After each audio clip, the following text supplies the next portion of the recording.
I'm Powell Slaughter, Senior Editor with Furniture Today at the Furniture Today Leadership Conference in Orlando, Florida.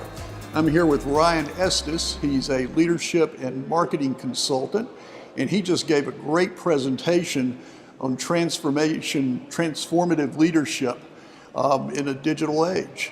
Ryan, I really enjoyed, we hear a lot about digital these days, and I think some people of my generation and above sometimes feel a little overwhelmed about that. But you talked about being in a mind, it's not a generational thing, it's a mindset.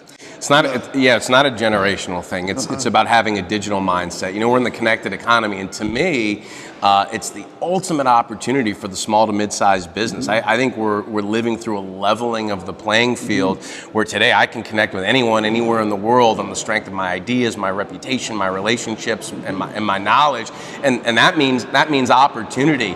And the other great thing I talked about is, you know, this opportunity around turning customers into evangelists. That, you know, the loyal customer that has a remarkable experience is more inclined to share that experience with others. When you think about the world we live in today, everybody has a platform to share what they care about with the world. And to me, you know, if you're not building relationships online, you're not getting referred, you're not getting found, you know, the danger is becoming irrelevant. And the world is changing so fast that I think to lead, especially if you look toward the future in a 2020 world, requires a digital mindset. Great.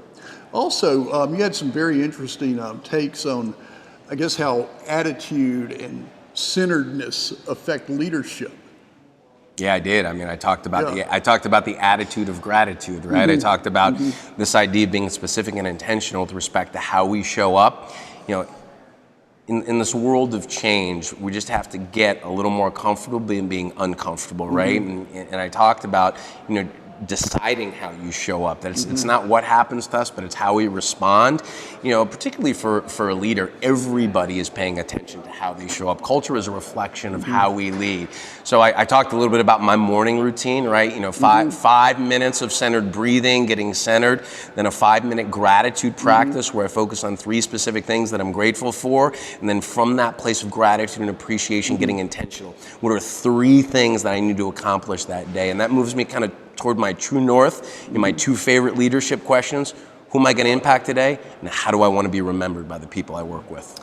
One last question. You talked about fear, and fear being the biggest block to making any kind of change.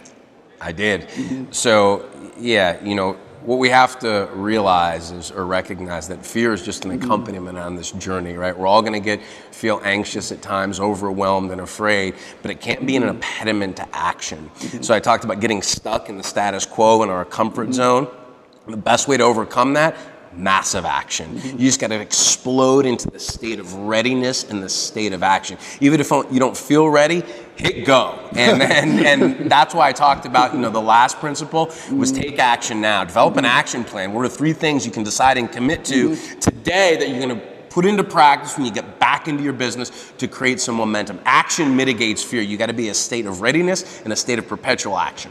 Well, hey, I really appreciate you taking the time to talk. You got everybody really fired up today. It was a lot of fun, pal. I think they'll take some good things home with this. Thanks, man. Thanks.